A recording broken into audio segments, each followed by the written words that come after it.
Hiver 82, au bled. Des samosas, du riz sur des assiettes au sol. C'est sûr, ce soir, ce sera un vrai festin. C'est sûr, demain, on va changer de destin. C'est le dernier repas de ma mamie pour mes parents, avant le grand départ pour le nouveau continent. Pas de fourchette, on mange avec les mains. On déguste les samosas avec les voisins.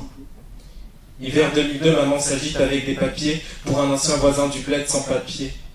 Mais le tampon de la préfecture rouge carmin indique une expulsion de l'Europe pour ce gamin. Pour mon papa, c'est le boulot classique des immigrés, prolétaires 2.0, ouvriers, prêts à se maintenir en forme sur les chantiers. Mais les produits chimiques le feront déchanter.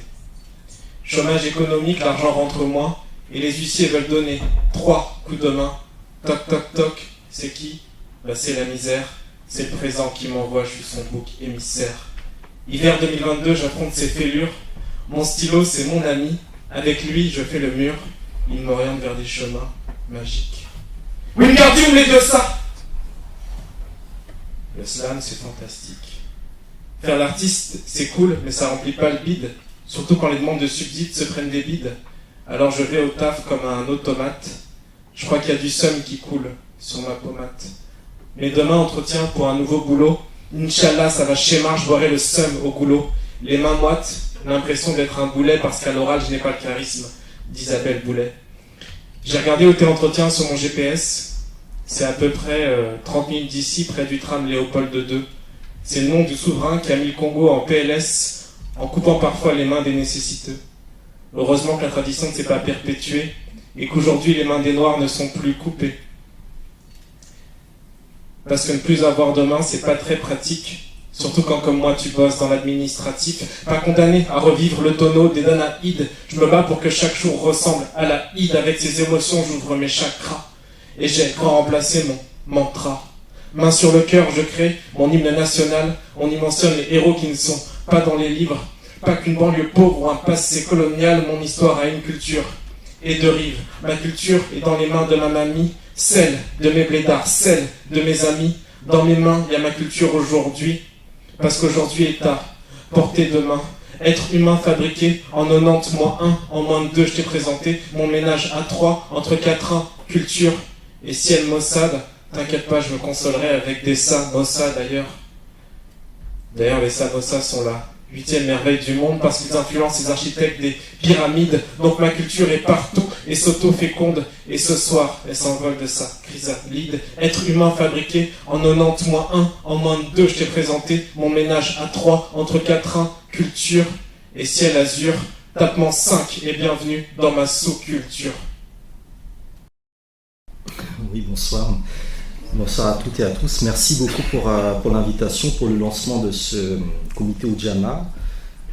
C'est une question qui est très difficile, très complexe, parce qu'il y a autant de définitions possibles de ce que c'est qu'être africain que d'africain en réalité, et on est à plus d'1 milliard. Donc il pourrait y avoir 1 milliard de définitions de ce que veut dire être africain. Dans le contexte de la diaspora, c'est encore plus compliqué parce qu'il y a plusieurs trajectoires diasporiques. Il y a la diaspora historique, ceux qui ont été déportés pendant la traite et l'esclavage vers les Amériques, qui parfois se sont relocalisés en Occident, donc qui sont une diaspora dédoublée, donc les Caribéens de Paris, de Londres, etc., dont certains ont fait aussi le Back to Africa, donc c'est déjà les ancêtres de ce qu'on appelle aujourd'hui les Ripats, qui sont encore une diaspora afro-péenne, si on peut dire ainsi les choses, en Afrique. Donc il y a énormément, je dirais, de positionnement, de trajectoire, de circulation. Ce qui est certain, c'est qu'il y a effectivement la question de l'origine et de l'identité, qui est un élément naturel de ce qui détermine l'africanité, c'est-à-dire appartenir à un pays, être originaire d'un pays africain, ce qui est la définition basique, entre guillemets naturelle. Et puis il y a effectivement ce que vous avez évoqué dans le contexte de la diaspora, qui est la dimension plutôt culturelle, la prise de conscience et donc le sentiment d'appartenance ou l'intérêt que l'on peut développer à la fois pour ses origines, son identité, son histoire ou l'histoire de nos parents ou grands-parents, et en même temps pour l'actualité du continent africain. Donc du coup il y a plusieurs manières de voir les choses. Il y a une lecture qui m'amènerait à dire que constitue la diaspora des personnes afro-descendantes, et même le terme peut être débattu, qui subissent ou qui sont traités en Occident de la même manière que leur pays d'origine ou supposé d'origine est traité dans les relations internationales. C'est-à-dire que peu importe quelque part le fait qu'on ait la nationalité ou pas, il y a un traitement qui est adapté. Néanmoins, dans le contexte de la nationalité ou pas, il y a une distinction entre l'immigré et l'étranger, avec une particularité qui est liée à nos trajectoires, qui est le fait que nous sommes issus d'une histoire coloniale, post-coloniale très particulière et asymétrique, qui fait que les autres groupes en situation de diaspora, notamment en Afrique, constituent de leur part des communautés, voire ce qu'on appelle la première division des immigrés, c'est-à-dire des expatriés. Donc se pose aussi, je dirais, la question sociale qui traverse aussi la définition des diasporas que l'on a à déterminer. Il y a des définitions classiques produites par l'Union africaine, donc c'est tous ceux qui sont donc issus de cette histoire-là, de ces migrations post-coloniales, et qui peuvent revendiquer d'un lien avec un pays, un territoire africain. Donc ça, c'est la définition, on va dire, institutionnelle. Et puis il y a les définitions beaucoup plus, militantes, engagées, qui là renvoient vraiment à une prise de conscience, à un intérêt que l'on va développer donc pour l'Afrique, pour le territoire d'origine ou pas, parce qu'on peut aussi se focaliser sur le continent de manière générale et non pas sur le territoire d'origine.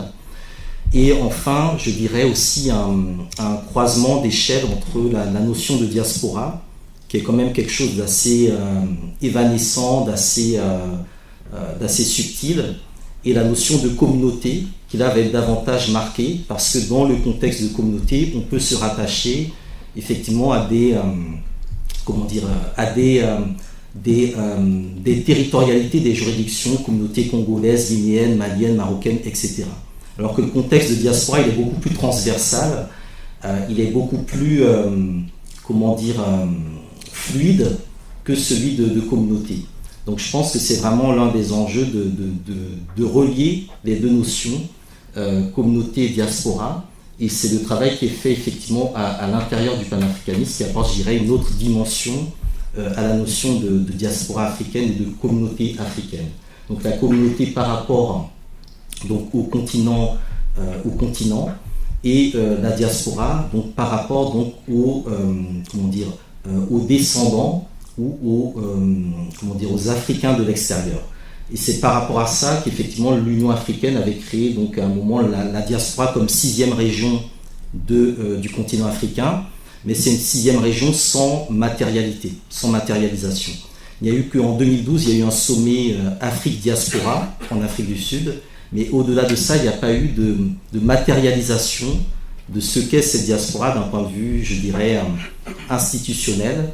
Et ça rejoint un peu les problématiques évoquées précédemment concernant notamment la question des investissements, des transferts de fonds et de la nécessité de coordonner ou pas, parce qu'on peut aussi laisser les choses de manière, je dirais, subversive, le rôle de la diaspora par rapport au continent africain et en même temps poser celui du continent africain vis-à-vis de la diaspora. Donc je n'ai pas forcément précisément répondu parce que c'est une question qui est, à la fois très large et très intime. Moi, dans mon cas personnel, je suis né au Bénin, mais ma mère est martiniquaise, donc j'ai les deux dimensions, à la fois l'Afrique et la diaspora. En Afrique de l'Est, on n'a pas forcément non plus les mêmes approches de la notion de diaspora ou d'identité qu'en Afrique de l'Ouest. Donc je dirais qu'il y a vraiment des gradations et que l'enjeu justement du panafricanisme, c'est d'arriver à faire un peu la synthèse de tous ces dilemmes identitaires qui sont liés au fait que lorsqu'on pose la question de qui est africain, on est confronté au fait que nous sommes le continent qui a été le plus traversé par des influences extérieures et qu'on va parfois se définir comme francophone, anglophone, lusophone, etc. Et donc ça pose vraiment la question des références, des sources, des dilemmes identitaires. Donc voilà, je n'ai pas forcément répondu, mais je pense que l'objet de cette question, ou même l'objet de ce débat, c'est vraiment de lancer des pistes de réflexion pour les uns les autres.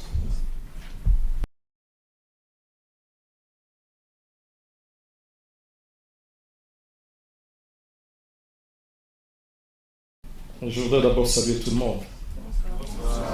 Et je voudrais vous encourager pour ces si beaux projets portés par Ujamaa. C'est ce que j'ai vu, ça.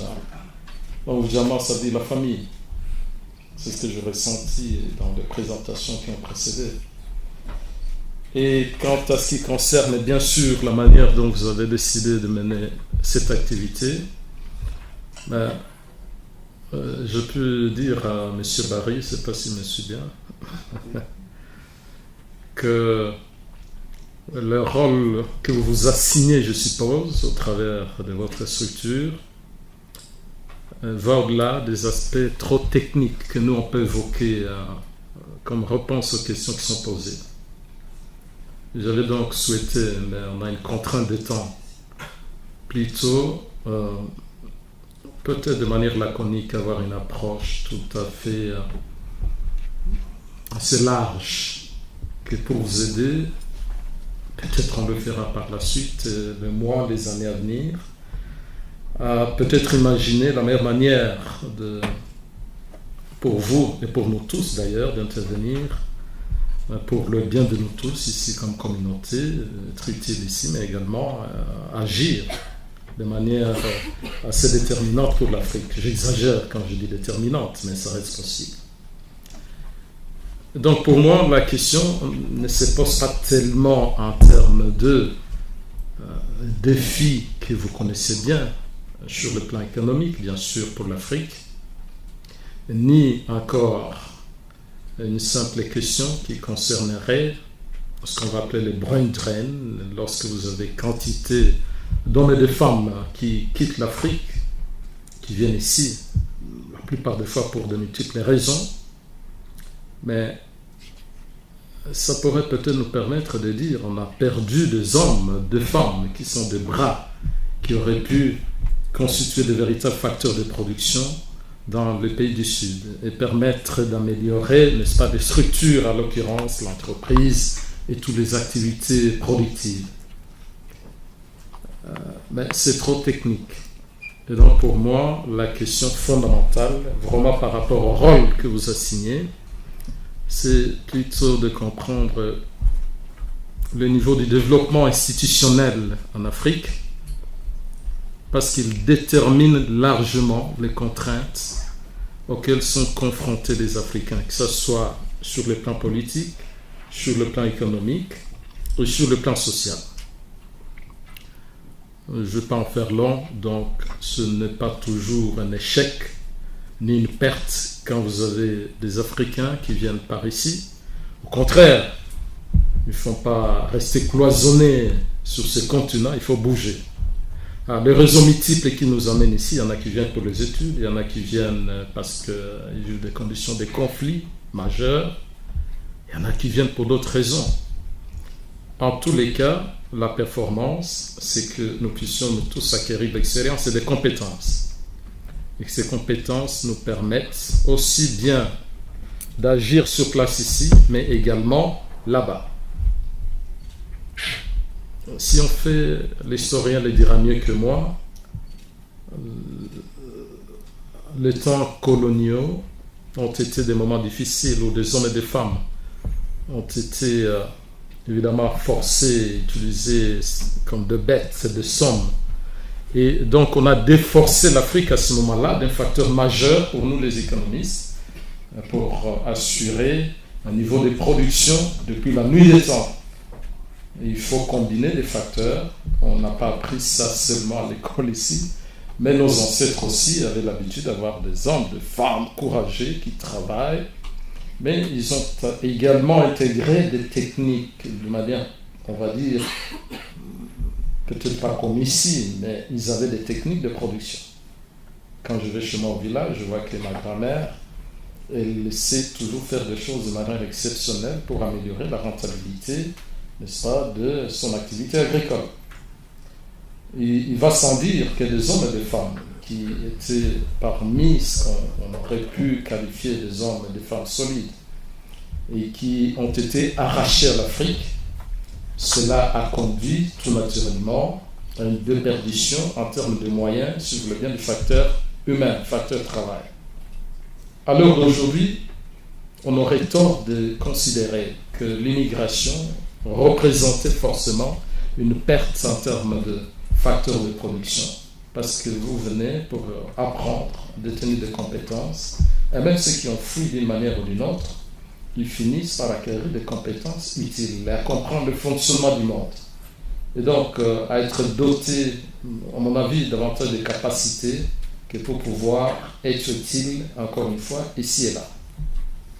Ce n'est donc pas nécessairement une perte, même si quelque part, bien sûr, lorsque nous avons des gens comme Black Harry, c'est ça, et moi-même, et que nous sommes contrariés de devoir rester ici, c'est pas si mauvais, mais la vocation qui était la nôtre, en tout cas la mienne quand je suis arrivé ici, c'était d'être formé et de rentrer, être utile au pays. Je n'ai pas pu le faire parce que le Congo était en guerre. Et donc à ce moment-là, c'est vrai, il y a une forme de perte sèche pour l'économie de mon pays, dès lors qu'on a des médecins, des ingénieurs, des profs qui sont formés, et beaucoup d'autres, et qui ne peuvent pas rentrer pour mettre ce qu'ils ont comme connaissance et savoir-faire au profit du pays. Et de plus en plus, quand je vais dans ce pays, je me rends compte effectivement que nous avons un déficit considérable au niveau de la capacité d'hommes et de femmes. Ils sont de bonne volonté, il y en a beaucoup qui sont très formés dans des universités, mais hélas, la plupart des fois, lorsqu'on n'a pas eu la chance de bouger de là, on ne comprend pas très bien comment fonctionne le monde. Et il y a des aspects très élémentaires, a priori, comme le fonctionnement d'une commune, vous voyez, la gestion de la voirie, l'état civil. Moi, je travaillais dans le domaine de la coopération à la ville Namur comme chargé des missions pour la coopération internationale. Nous avons mené des projets au Sénégal, au Congo, au Burkina Faso. Et on s'est rendu compte, c'est vrai qu'on avait une difficulté au niveau des bourgmestres déjà, de pouvoir définir c'est quoi sa propre mission communale. Donc voilà, je voudrais peut-être me limiter par là. Si vous avez d'autres questions, ils sont les bienvenus. Je vais peut-être exagérer. Il est difficile de venir à bout des questions de manière tout à fait rapide comme ce soir.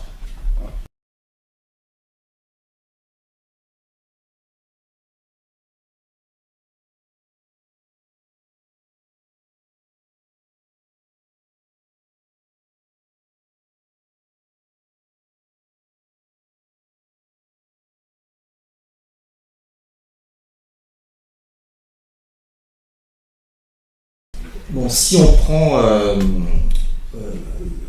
la manière dont la première diaspora, ceux qui ont été déportés, si on prend le cas d'Haïti, qui est le premier État africain construit, né à l'extérieur du continent africain, le lieu de naissance du panafricanisme, ce qui s'est passé dans ce contexte-là, c'est qu'on a des éléments culturels qui ont été rasés par la colonisation et qui ont survécu uniquement à l'extérieur de l'Afrique du fait qu'on a eu des ancêtres qui ont été déportés. Donc il y a des éléments, entre guillemets, d'africanité qui n'existent qu'en dehors de l'Afrique, qui n'existent plus aujourd'hui en Afrique même, du fait du rouleau compresseur de la colonisation. La colonisation, si vous voulez, c'est vraiment l'intégration totale. Il n'y a pas plus intégré qu'un colonisé. Quand un Congolais a été colonisé, il est plus intégré qu'un Belge parce que la colonisation, c'est l'intégration totale. Ce qui fait que lorsque on est en situation de diaspora, il faut repenser la question de l'intégration par rapport à la colonisation et à la nécessité de penser la désaliénation. De penser effectivement comment, d'une part, l'Europe s'est enrichie effectivement de nos influences, l'Occident s'est enrichi de nos influences, et comment en retour on a quand même été aussi imprégné de cette sortie de l'histoire de l'Afrique, de la manière dont on a été extirpé de l'histoire de l'Afrique, parce que la diaspora ne doit pas se faire d'illusions. L'histoire de l'Afrique continue sans elle. Les Africains se battent, ils avancent, ils construisent leur histoire, ils avancent. L'impact de cette diaspora-là, je dirais qu'il constitue à la fois une position d'ambassadeur. C'est la capacité à pouvoir présenter les cultures africaines, l'histoire africaine, de la meilleure manière possible partout où on se trouve dans le monde. Et donc d'être en lien avec les évolutions de cette culture qui ont lieu sur le continent africain. C'est en ça que généralement j'encourage les clubs étudiants qui se constituent en Belgique, en France, au Canada ou ailleurs, à établir des partenariats avec les clubs étudiants en Afrique même. Ça me semble très important. C'est de cette manière-là notamment que vous pouvez mesurer l'impact que vous avez en tant qu'influence diasporique sur le continent.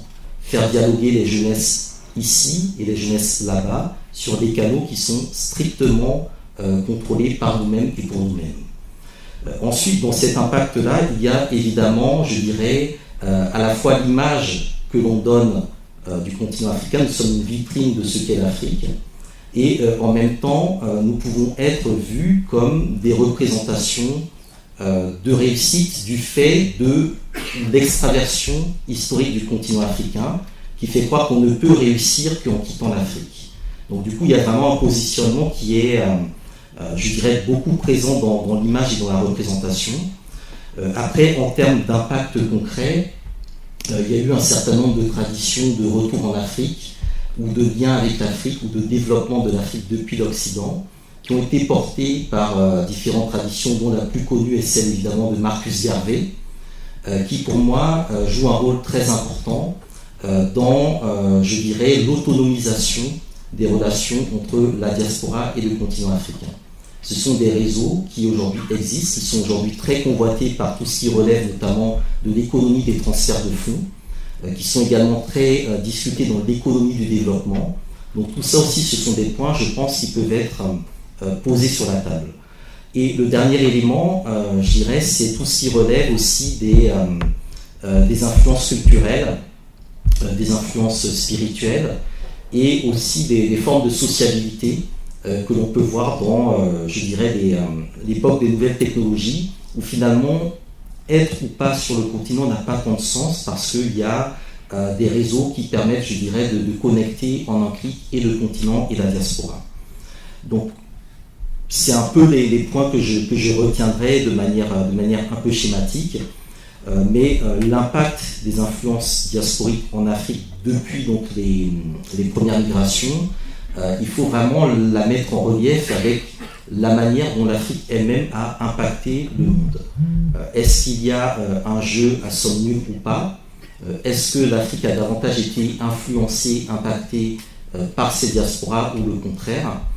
Pour moi, ce sont des débats qui se posent, et j'ai plutôt tendance à penser qu'il y a quand même sur le continent africain des éléments qui ont plutôt tendance à être alors, soit de manière négative des forces d'inertie dans certaines initiatives portées par la diaspora, dans le sens négatif vis-à-vis de l'Afrique, soit dans le sens négatif vis-à-vis de la diaspora, une idée que la diaspora est plus importante, plus évoluée, plus avancée que le continent africain, ce qui a conduit notamment à une erreur comme le cas du Libéria.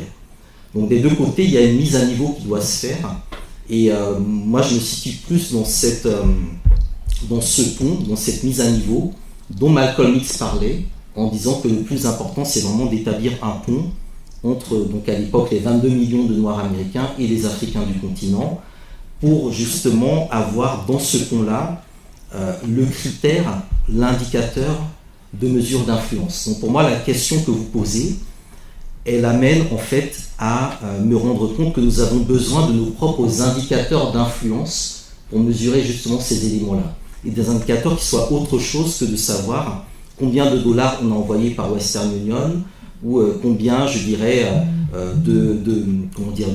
combien de vues de tel artiste nigérian à Londres, à Washington, etc. Donc c'est vraiment réfléchir sur nos indicateurs, parce que dès lors que nous avons nos propres indicateurs dans ce cadre-là, je pense que nous pouvons davantage nous émanciper, et ici et là-bas, et être davantage, je dirais, souverain dans notre approche.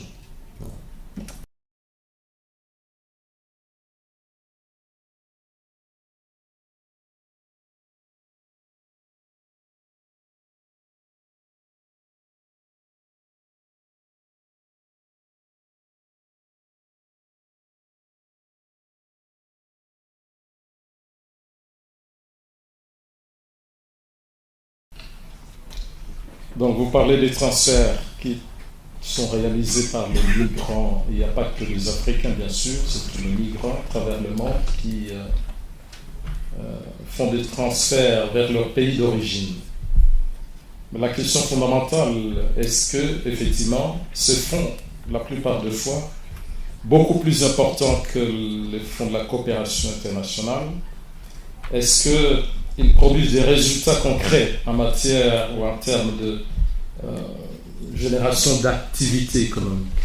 Comme vous le savez bien, le fonds pourrait être des fonds perdus, quand bien même on rend service à quantité d'hommes, de femmes, nos frères et sœurs, nos parents, pour survivre.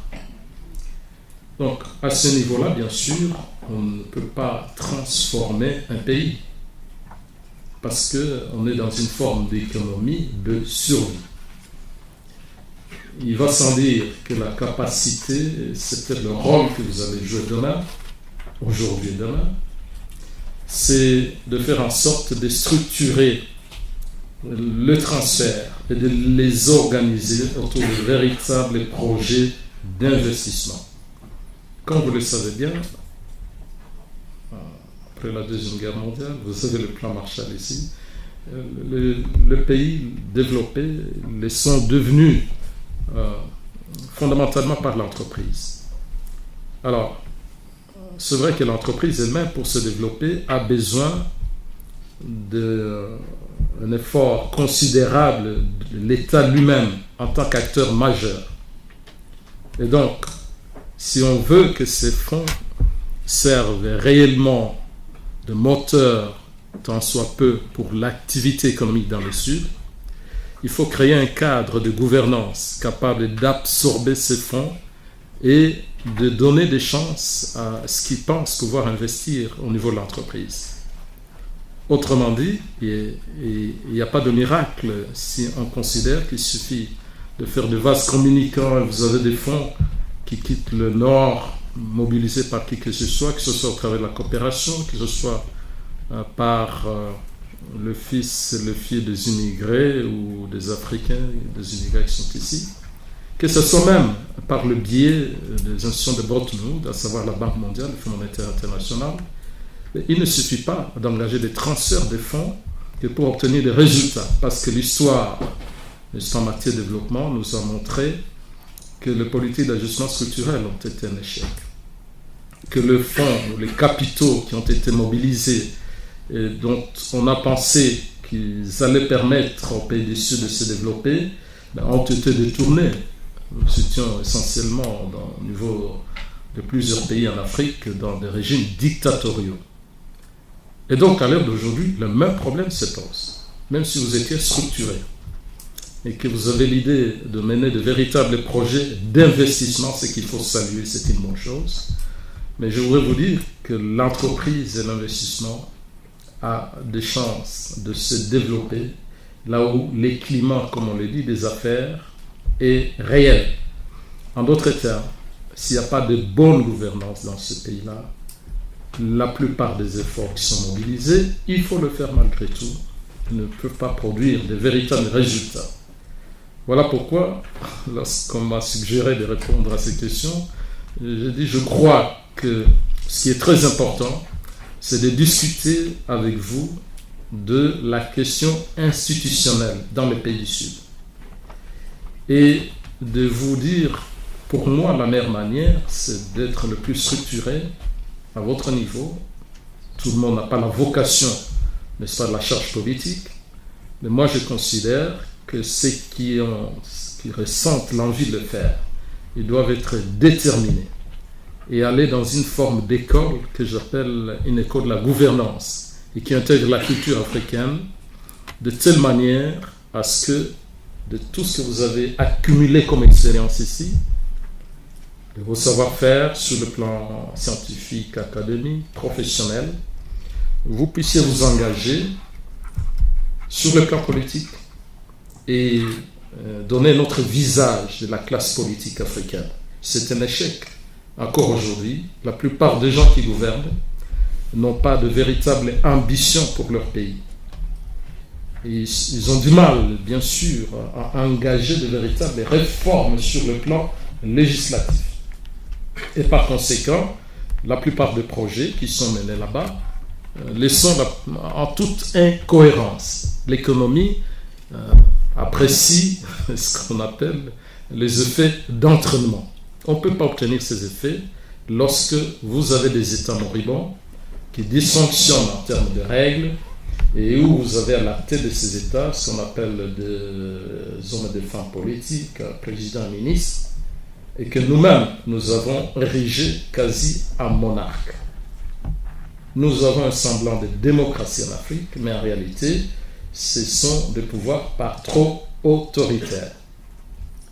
Il va falloir que de jeunes gens comme vous soient les plus déterminés pour occuper l'espace politique et insuffler notre esprit et transformer fondamentalement l'espace politique pour donner beaucoup de chances aux projets économiques et sociaux.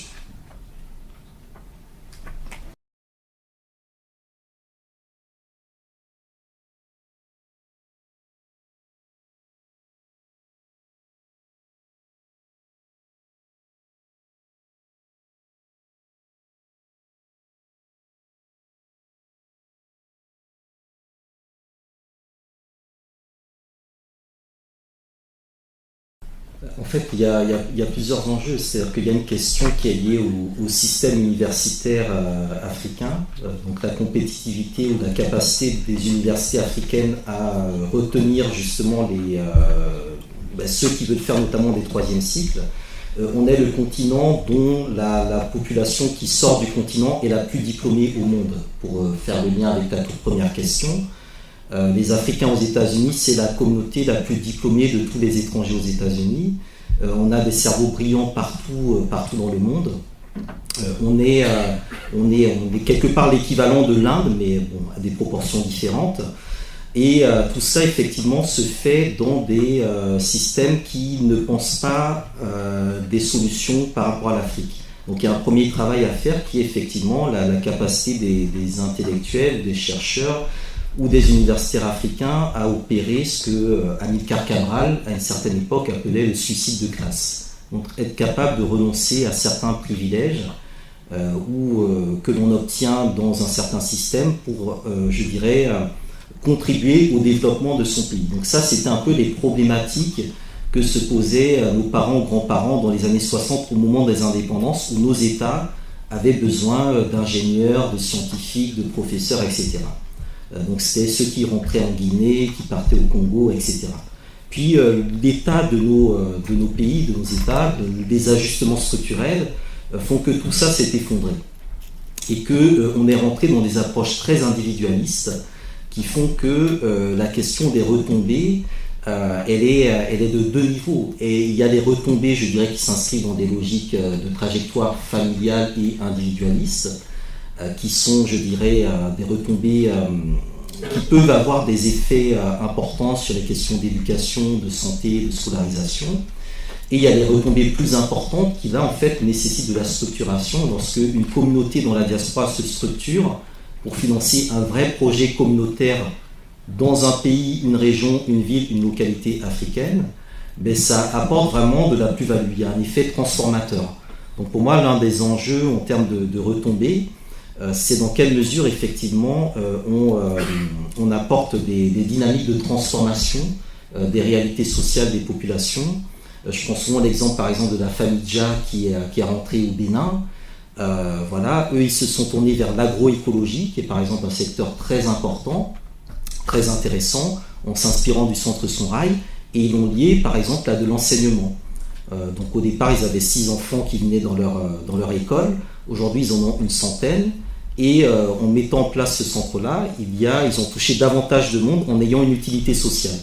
Et aujourd'hui, des enfants issus de la classe moyenne béninoise, voire classe supérieure, vont dans cette école-là parce qu'ils ont 100% de réussite aux examens. Donc pour moi, la question des retombées, bénéfiques ou négatifs, c'est quelque chose qui dépend vraiment de quel est le type de projet que l'on met en place. Est-ce que ça a une utilité sociale dans le lieu où on le met? Est-ce que c'est adapté aux attentes qui sont sur place, ou est-ce que c'est décalé? Donc c'est l'expérience de Marcus Garvey qui fait une première mission où il envoie des gens qui ne comprennent rien à ce qui se passe en Afrique, puis après il envoie une deuxième mission, il envoie plutôt des vétérinaires, des pharmaciens, des gens qui ont une utilité sociale. Donc pour moi, la question des retombées, elle se définit vraiment dans le sens de savoir si cette affaire du rôle de la diaspora ou du rôle de l'Afrique pour la diaspora permet de la transformation sociale et permet surtout de l'autonomisation. Je pense que c'est vraiment un des vrais éléments. L'autonomisation, c'est, je dirais, la première vitesse de la souveraineté. Et c'est pour ça qu'il est important vraiment de travailler des penseurs comme Joseph Kizerbo, le développement endogène, de se tourner également vers la manière de penser également des écosystèmes qui soient suffisamment solides et pertinents et qui puissent aussi permettre de faire tourner à la fois la main-d'œuvre, mais en même temps être producteur, je dirais, de recherche locale. Il y a une vraie problématique autour de la recherche et développement dans laquelle il faut que nous soyons actifs, surtout vous, étudiants, doctorants, etc., qui me semble très important, je pense, à aborder dans cette question.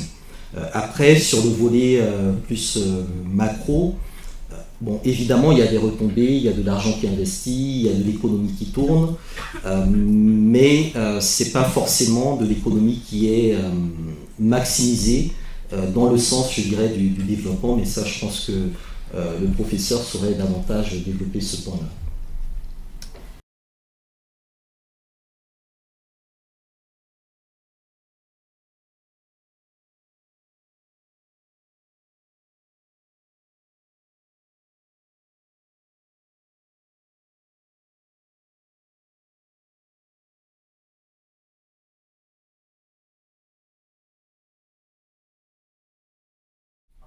Le mouvement Partout Inès, n'est-ce pas?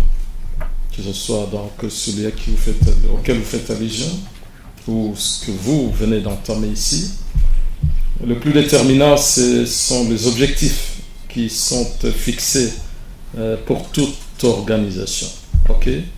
Donc si, évidemment, l'idée première est de mobiliser une communauté, évidemment c'est louable, et d'autant plus que d'ailleurs, comme on le sait très bien, on est en Belgique, l'union fait la force. Okay? Voilà, la plupart d'objectifs que vous pouvez avoir en tant que communauté, on a la chance de pouvoir les atteindre lorsque on est plus unis.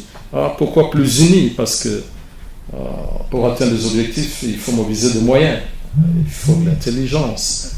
Et moi, je crois que ces mouvements, comme tous les autres, doivent vous inspirer dans les objectifs qui sont les vôtres.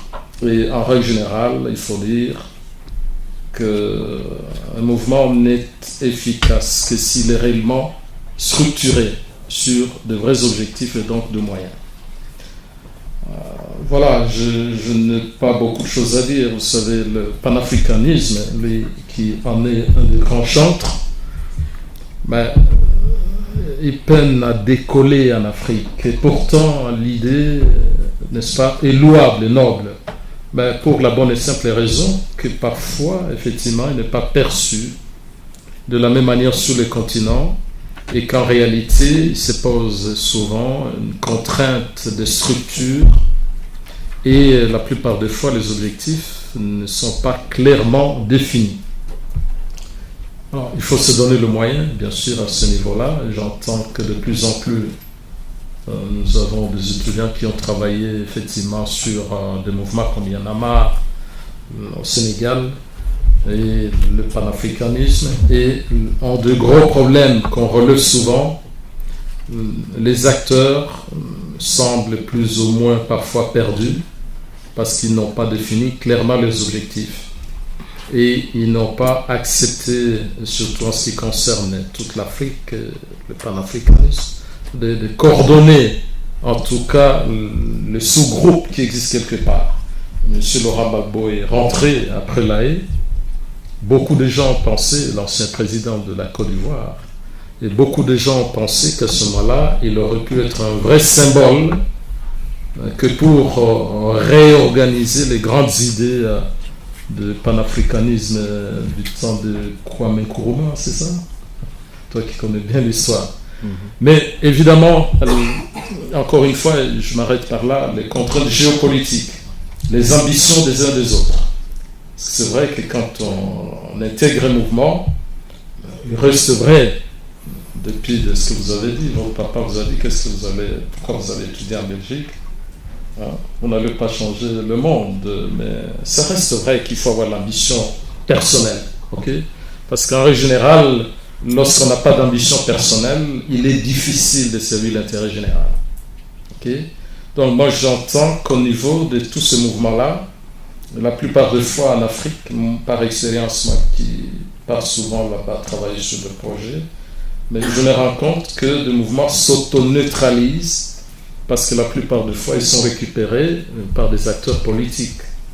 La question qui se pose donc, est-ce que le mouvement auquel vous avez fait allusion, il a tenu bon ou quelque part il a été récupéré par différents acteurs qui n'étaient peut-être pas forcément d'accord avec les objectifs que peut poursuivre une communauté.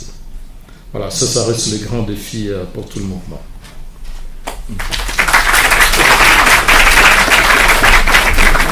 Oui, juste pour... je pense que la question du panafricanisme, c'est une très large question. Il y a un travail qui a été fait et qui continue d'être fait par des intellectuels, des chercheurs, des militants, des activistes. On peut avoir l'impression qu'on est dans le brouillard, mais il faut vous imaginer un pilote d'avion qui effectivement ne voit pas grand-chose, mais il a des instruments précis qui lui disent exactement où il va. Donc vous pouvez avoir parfois l'impression qu'on ne sait pas trop où ça va, mais les travaux qui ont été faits sont solides, que ce soit chez Anta Diop ou d'autres, et nous disent précisément où aller. La grande difficulté, c'est qu'il y a énormément de turbulences, il y a énormément de difficultés, il y a des ratés de moteur, donc on a l'impression qu'on ne va pas y arriver, mais je peux vous assurer qu'on va y arriver. On va y arriver.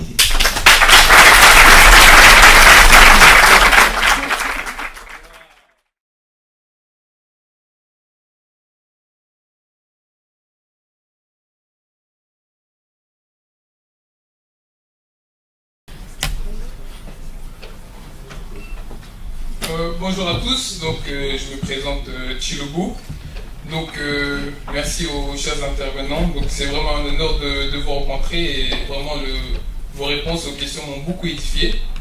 Donc moi j'étudie à Jean-Blou, mais j'habite à Bruxelles. Donc la première chose que je voudrais dire, c'est que à Jean-Blou, donc il y a une faculté, Jean-Blou Agrobiotech, et on a fait une commission africaine. Et donc vous avez parlé de structurer les mouvements. Et donc moi je voulais juste lancer une invitation et puis poser une question. C'est l'invitation, en fait, pourquoi est-ce qu'on ne structurait pas, parce qu'il y a un cercle africain dans toutes les universités en Belgique. Pourquoi on ne ferait pas une super institution d'un super cercle africain, qu'on pourrait tous se coordonner en même temps sur les mêmes actions. Et donc c'est ça l'invitation que je fais avec le comité Oujama, c'est pour ça que je suis ici. Et donc maintenant avec les réseaux sociaux, WhatsApp, tout ça, on peut faire un groupe et on se coordonne quoi. Et donc maintenant la question, c'est professeur Moupali, vous avez parlé que c'était difficile d'investir et de faire développer l'économie sans un soutien des institutions dans les pays africains. Et donc ma question c'est, alors pour vous, quelle est la meilleure manière de réformer ces institutions? Est-ce qu'il faudrait faire une révolution? Et parce que quand on parle de révolution, tout le monde dit « Ah non, la révolution, ça ne sert à rien, on peut regarder l'histoire. » Et donc ça, c'est pour la question pour M. Boukari. Est-ce que dans l'histoire, est-ce que les révolutions ont vraiment abouti à des changements bénéfiques pour l'Afrique? Et sinon, quel genre de révolution il faudrait? Est-ce qu'il faudrait des révolutions violentes ou bien des révolutions pacifistes? Quel genre de mouvement est-ce qu'on pourrait faire pour réformer nos institutions? Enfin, on va dire dans un délai... parce qu'on ne va pas entendre 100 ans que la situation perdure comme elle est. Enfin, je ne sais pas si la question est... Merci beaucoup. Bien, je vous remercie pour votre question. C'est vrai que voilà, les investissements, comme vous le savez bien, ça signifie mobiliser des capitaux. Et mobiliser des capitaux à des fins de mener une activité, ça suppose beaucoup de paramètres qui doivent être pris en compte. Okay? Le premier paramètre, c'est la compétence. Vous décidez d'investir dans une entreprise, vous visez un secteur, Et vous avez fait ce que les économistes appellent le tout bonnement, l'étude de la faisabilité. Voilà. Est-ce que mon projet peut être rentable? Quelles sont les contraintes que je dois pouvoir gérer en termes de ressources, de la main-d'œuvre, de la matière première? Comment j'engage les processus pour obtenir les résultats, c'est-à-dire arriver à faire ce qu'on appelle les outputs de production et avoir une maîtrise de ces coûts de production. Vous voyez, il y a ce volet, on va dire, technique. Il faut bien sûr pouvoir le maîtriser pour mener un projet. Mais la deuxième chose, bien sûr, tout projet, à l'occurrence l'entreprise, ça suppose gérer le risque. La grosse difficulté, comme vous le savez très bien, l'argent, les capitaux, ça n'est pas le bruit de bottes, comme on le dit. Ou encore une fois, on a une aversion, en tout cas quand on est entrepreneur, face à des monarques imprévisibles. Donc lorsque vous êtes dans des États qui effectivement ne sont pas régis par des règles, et quand je dis régis par des règles, ça ne signifie pas qu'en Afrique, les États sont sans règles. Il y a des règles formelles, il y a même des règles informelles. Mais simplement, il faut encore que ces règles soient respectées. Et donc, toute la question qui consiste à garantir le risque passe au travers, effectivement, de la capacité de la société à développer des règles contraignantes. Et par définition, quand vous créez une entreprise, n'est-ce pas, en économie, on va dire que vous vous jetez sur le marché de l'offre de biens et des services, et ou des services, mais vous avez aussi de la demande. Mais il faut intégrer tous les volets de la concurrence et vous rendre si bien compte, si oui ou non, vous avez effectivement la possibilité de vous retrouver dans un pays où les salaires, par exemple, des fonctionnaires sont payés régulièrement, n'est-ce pas, où le pouvoir d'achat des populations ne sera du jour le jour, et vous vous en doutez bien que quand le pouvoir d'achat n'est pas là, s'il y a de la turbulence, l'instabilité, mais il va de soi bien sûr que les chances de parvenir à réaliser ce qu'on va appeler ici un projet durable dans les temps, ces chances s'amenuisent. Voilà pourquoi moi je suis un adepte, par expérience, de ce que la diaspora africaine, en particulier ici, devrait s'engager très largement et de manière significative sur les champs politiques.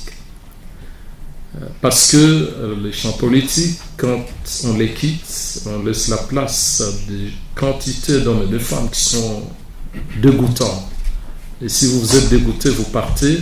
Ça signifie évidemment que cet espace, il va être occupé par tout simplement ceux qui n'ont pas d'ambition réelle pour leur peuple.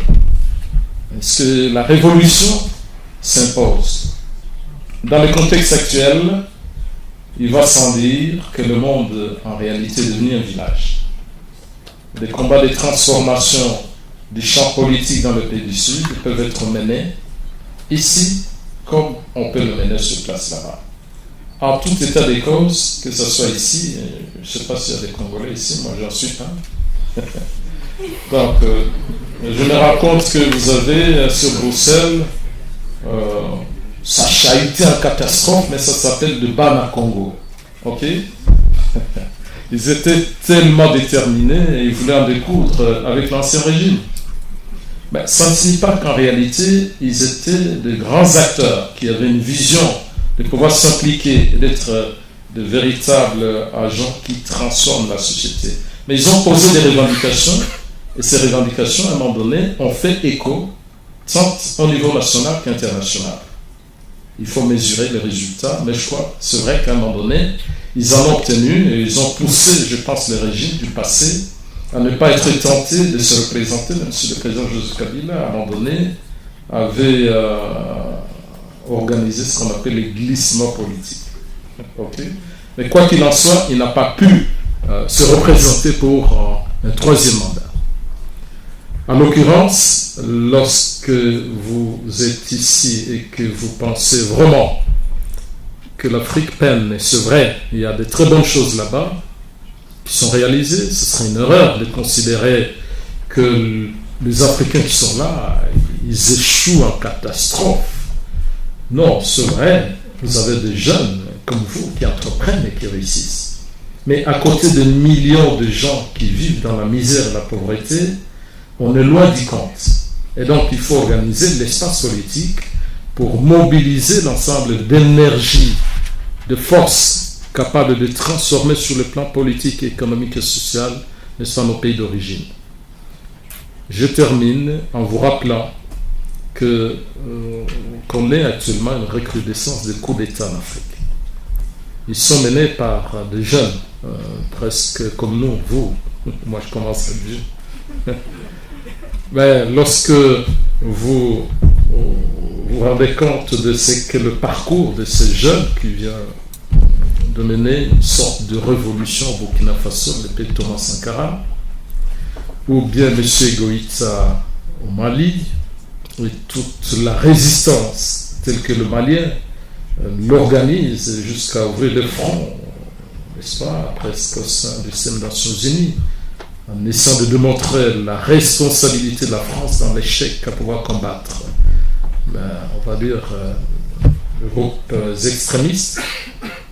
Mais force est de constater, bien sûr, qu'il y a cet élan qu'à un moment donné, lorsque ce qui gouverne dans un processus normal, qu'on va appeler de démocratie, commence à avoir la sourde oreille. Je sais que le Sénégal, ça ne fera pas ça, M. Macky Sall est assez raisonnable. Mais à ce moment-là, bien sûr, on peut être poussé à réagir de manière énergique. L'armée le fait. Et à l'heure d'aujourd'hui, même si on n'est pas d'accord, c'est le moyen par excellence pour conquérir le pouvoir, mais on a l'impression que c'est un impératif, que pour mettre un terme à des mandats qu'on est en train de multiplier pour rien et qui n'apportent pas de solution aux populations dans nos pays des ressorts. Enfin, bien sûr, le combat doit être le plus noble, doit passer par la non-violence. Okay? La non-violence signifie que nous avons adopté une culture de coopération et que nous savons, nous aussi, être des interlocuteurs, même quand on est dans des positions antagonistes. Je vois encore le Congo, le Rwanda, et vous avez encore plusieurs pays qui ont des difficultés de frontières. Sinon, quand vous avez des ressources, comme plusieurs pays, à l'occurrence celui que je viens d'évoquer ici, le Congo, mais vous êtes aux prises évidemment de ce qu'on va appeler la cupidité des grands acteurs au niveau de la communauté qu'on va appeler internationale, mais également au niveau sous-régional. Voilà. Est-ce que les institutions stables, animées par des hommes qui ont de l'ambition, qui comprennent la nécessité de vivre ensemble, mais qui comprennent que la guerre, ce n'est pas forcément la meilleure solution. Est-ce que cela est possible? Oui. Est-ce qu'on peut l'attendre de vous, si vous engagez sur le plan politique, et au travers d'un processus politique, démocratique, mais il faut livrer ce combat, c'est un challenge. Et surtout, il ne faut plus laisser le terrain à des hommes et des femmes qui ont perdu, je crois, l'essence de la politique et qui sont là, malheureusement, la plupart, beaucoup, et j'ai beaucoup d'amis, quand je discute avec eux, ils me disent, nous sommes corrompus parce que le système est pareil. Mais à un moment donné, il faut vraiment, et ça, c'est une prise de conscience, il faut des hommes déterminés, capables d'abnégation, et qui acceptent de s'engager pour réellement changer, comme je le disais au début des premières questions qui m'ont été posées, changer le visage, n'est-ce pas, de la politique dans le pays du Sud. On va prendre la deuxième question. J'avais vu une question ici, s'il vous plaît. Pour rappel, on n'a vraiment plus beaucoup de temps. On va réduire le nombre de questions par intervenant. Vous allez nous excuser pour ça. Bonsoir, ma question c'est pour M. Hamzat Boukari Amara. Je m'intéresse tout particulièrement à la question du Back to Africa, qu'on appellerait aujourd'hui la remigration. On a vu que les tensions, on le voit notamment dans votre ouvrage, que les tensions entre ségrégationnistes et intégrationnistes sont présentes déjà dès l'émergence du panafricanisme. Et aujourd'hui, on voit un contexte particulier. On est à la fin on est tout près de l'abolition de l'esclavage. On est au début de la colonisation. Et on voit aujourd'hui une ONG tout particulièrement, celle de Kémy Séba, qui est peut-être le panafricaniste francophone le plus écouté, le plus suivi, qui somme les Noirs de retourner sur le continent africain en niant leur appartenance belge, française ou autre. Selon vous, quels sont les ressorts que l'on retrouve derrière cette volonté de retourner en Afrique malgré qu'on ait cette double culture, cette double nationalité, etc. Je dirais que l'histoire du retour en Afrique, elle est très ancienne, elle est continue, elle est perpétuelle. Il y a toujours eu des départs et des retours, il y a toujours eu des processus de rémigration. Dans les années 60-70, il y en a eu un certain nombre. Au début des années 2000 également. Là, en fait, on touche, je dirais, ce qu'on appelle les troisième générations, donc ceux qui sont nés effectivement ici, qui généralement n'ont pas connu l'Afrique. Donc je pense que c'est plutôt eux qui peuvent être impactés par ce discours. Et dans, je dirais, ce lot de troisième génération nés ici, n'ayant pas connu l'Afrique, il y a un peu à boire et à manger. Il y en a, je pense, qui peuvent voir l'Afrique comme un lieu justement de réalisation d'opportunités, avec l'idée qu'on peut facilement réussir et se faire de l'argent, puisque tout le monde y va, allons-y aussi. Donc il y a une possibilité de rémigration qui est fondamentalement capitaliste et colonialiste. Il y a ceux qui ont une conscience historique, qui n'ont pas besoin qu'on leur dise de retourner, tout ça, ils y vont déjà, ils font déjà, ils vivent déjà une culture africaine ici, et pour lesquels retourner ou pas retourner n'est pas fondamentalement, je pense, le plus important. Et puis il y a peut-être un troisième niveau, qui, je pense, s'inscrit peut-être, je dirais, dans la résurgence de la xénophobie, du racisme, dans la visibilité des mouvements d'extrême droite, qui, déjà dans les années 60, avaient surfé sur le discours de la repatriation, notamment l'extrême droite britannique, qui avait même tenté d'usurper le discours des Rastafari en disant ils veulent retourner en Afrique, renvoyons-les en Afrique.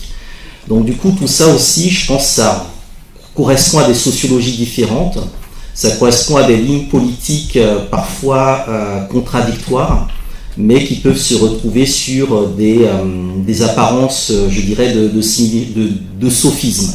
C'est-à-dire que c'est pas parce qu'on aboutit à la même conclusion et qu'on est d'accord sur cette conclusion que le cheminement qui nous amène à cette même conclusion est cohérent d'un côté comme de l'autre. Donc pour moi, il y a ces éléments-là qui se posent. Si on fait l'actualité, le lien avec la récente actualité en France, on a un député qui posait une question, il a dit retourne en Afrique. Bon, il allait sur un plateau en disant moi j'ai 32 ans, j'ai été dans ma vie une semaine en Afrique, je ne connais pas l'Afrique, donc où est-ce que je vais retourner? Donc il y a pas mal de questions qui se posent, et je pense que le plus important, c'est de peser là où on est. Je trouve que ce serait pas pertinent d'abandonner le terrain où on est. Je suis davantage dans l'idée de fédérer les cercles d'étudiants africains en Belgique, d'avoir une position de lobby politique, parce que, à mon sens, ce dont nous avons besoin aujourd'hui, dans le contexte européen, c'est un mouvement panafricaniste au niveau de l'Europe. Je pense que c'est quelque chose qui est très important. Début décembre, il y a le fameux forum des afro-descendants qui s'ouvre à Genève. Il y a les thématiques autour de la diaspora, il y a tout ce qui renvoie justement aux migrants qui arrivent ici, dont on ne s'occupe pas nous-mêmes parce qu'ils sont pris dans une autre économie liée à l'économie coloniale. Donc toutes ces questions-là, plus justement le nombre de plus en plus important de jeunes d'origine africaine et afro-descendants qui font des études longues parce que leurs parents ont fait les sacrifices pour le permettre à vous de le faire, nous impose aujourd'hui, je dirais, de repenser différemment ces logiques de rémigration et d'être dans quelque chose, je pense, de plus subtil, de plus stratégique et je dirais aussi de plus décisif, parce que beaucoup de choses aussi se jouent ici. Une grande partie de la politique africaine de la France se joue à Paris, et les mobilisations qui ont lieu dans la diaspora sont aussi très importantes. Donc je pense qu'il ne faut pas abandonner un terrain pour l'autre, mais au milieu de tout ça, il y a effectivement des des discours qui peuvent être intéressants dans le sens du retour en Afrique. Voilà.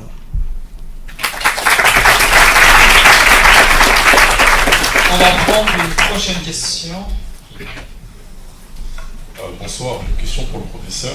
Vous avez parlé des capitaux, mais surtout des institutions internationales comme la Banque mondiale et l'UFMI. Du coup, j'aimerais savoir ce que vous pensez sur les aides, sur les prêts et les aides financières étrangères que nos pays reçoivent, certains diraient à outrance, mais surtout du surendettement qui en résulte. Enfin, quelles sont les perspectives d'avenir pour un développement après et existe-t-il des alternatives? Bien. Alors, si vous voulez bien, je vais essayer d'être le plus bref possible, dans la mesure du possible. Ok?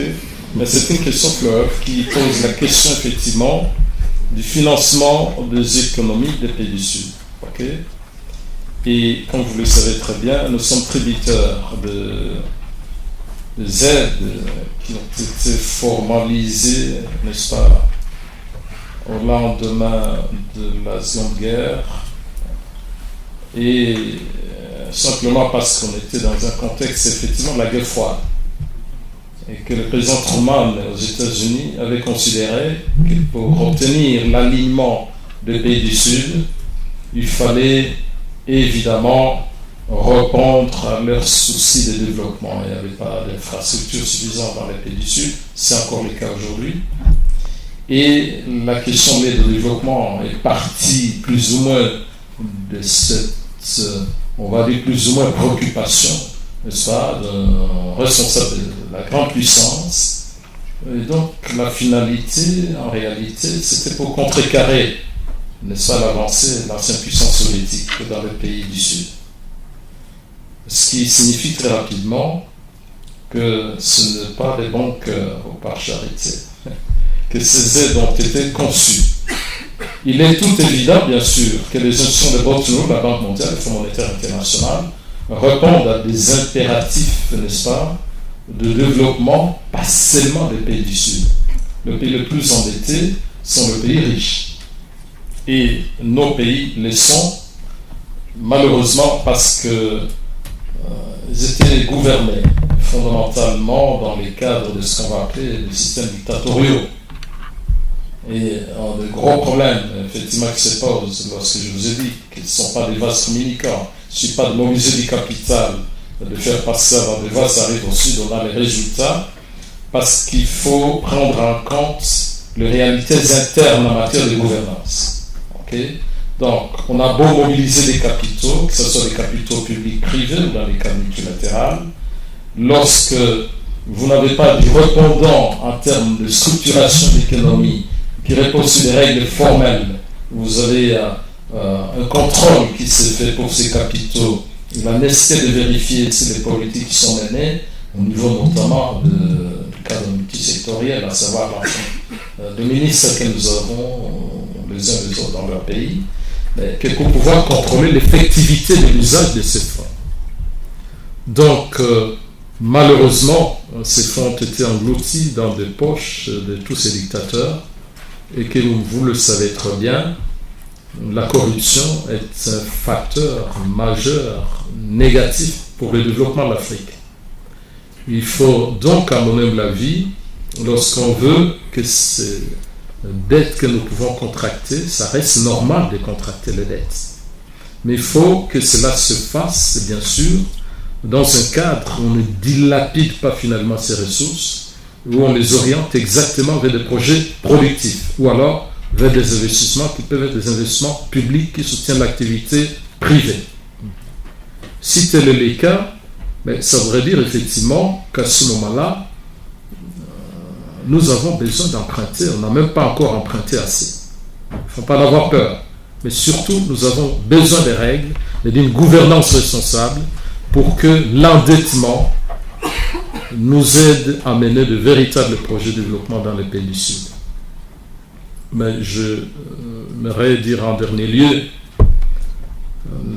la problématique au niveau du rapport Nord-Sud fait que malheureusement, nous sommes là, la plupart des fois, à tendre la main, même en temps de guerre. Regardez ce qui se passe en Ukraine. quand on ne sait plus avoir le blé, vous avez des chefs d'État africains qui vont pleurnicher chez M. Poutine pour dire on va mourir. Ben, c'est une honte évidemment pour l'Afrique. Pourquoi? Parce que nous avons un potentiel énorme et si on pouvait mutualiser effectivement le moyen disponible et les engager dans de véritables programmes, reformer le secteur agricole en Afrique, en jouant sur ce qu'on va appeler une matrice d'échange possible en fonction du potentiel de production que regorge chaque pays. Mais il va sans dire effectivement qu'on aurait pu conjurer le mal, c'est-à-dire un déficit chronique que nous connaissons sur le plan alimentaire. Et pas nécessairement aller chercher du riz ou du blé en Taïwan ou je ne sais où. Donc ça, évidemment, c'est une question de volonté, de maturité politique. C'est pourquoi, encore une fois, je suis en train d'insister. Nos institutions ne sont pas encore pilotées par des hommes, des femmes très courageux. Il y a des pays qui ont réussi. Regardez le Chinois. Vous savez, les Chinois, ils n'ont pas toujours été dans la position qui est la leur aujourd'hui. Mais c'est des batailleurs. Et même quand il fallait tricher, ils ont triché. Mais c'était de bonnes guerres. Ok? Et donc, quand ils ont envoyé des jeunes gens pour être formés ici, ils n'ont pas hésité à un moment donné à copier des formules, à rendre comme à rendre. C'est ça. Et à réussir à s'hisser au niveau de grands partenaires maintenant internationaux, de telle manière qu'ils sont une référence, que ce soit sur le plan économique, mais également au niveau du développement technologique des pointes aujourd'hui. Donc j'ai envie de dire, nous endetter, c'est pas ça le problème, mais qu'est-ce que nous faisons de la dette? Nous-mêmes mobiliser des fonds, c'est possible, mais est-ce que nous nous sommes engagés que pour que ces fonds aient la chance de parvenir à créer l'activité et de manière durable dans les pays du Sud? Voilà ce que je pense. Je dois vous encourager à vous endetter.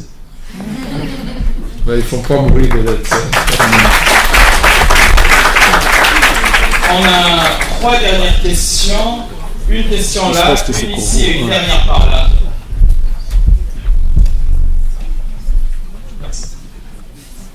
Bonjour.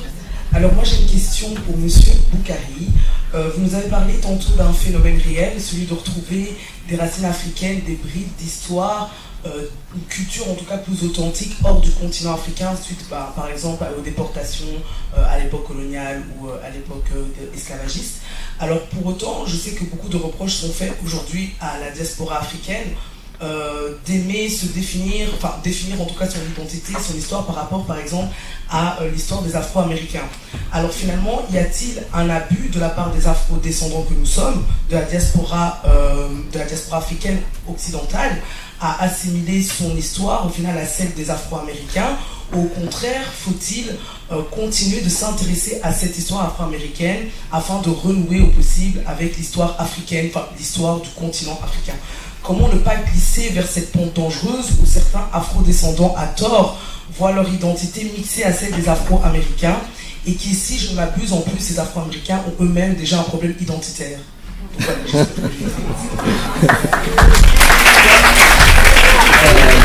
voilà, bon, en fait, c'est une question très intéressante parce que bon, moi, après, j'ai fait une partie de mes études à Montréal. En 2012, c'est la dernière fois que j'ai été aux États-Unis. Donc, depuis 10 ans, je boycotte les États-Unis à cause de la guerre de Libye. Et quand on travaille sur le panafricanisme et qu'on boycotte les États-Unis, il faut le faire. C'est pas évident.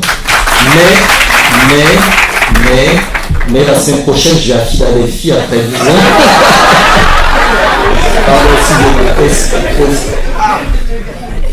Parce qu'il y a des professeurs africains aux États-Unis qui se sont mobilisés en me disant il faut que tu viennes, il faut que tu viennes, il faut que tu viennes. Donc j'y vais parler de la Russie, l'Ukraine et l'Afrique aux États-Unis, qui reste le centre du monde. C'est là où tout se décide. Il faut dire les choses très clairement.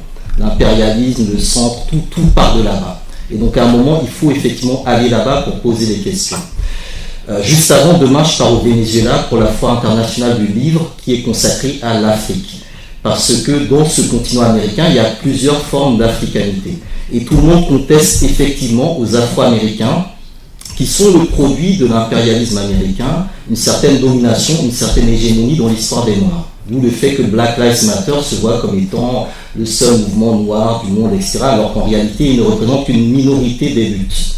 Donc il y a effectivement ce point-là que j'ai tenté d'inclure dans mon ouvrage, que j'essaie de développer dans ma méthodologie, qui est un peu la partie, je dirais, décoloniale de mon approche. C'est-à-dire qu'il faut remettre en question les récits dominants, y compris dans notre historiographie noire, et aussi interroger, je dirais, l'architecture coloniale produite par les Noirs américains, que eux aussi ont parfois posée sur le continent africain. Mais en même temps, leur reconnaître des choses élémentaires.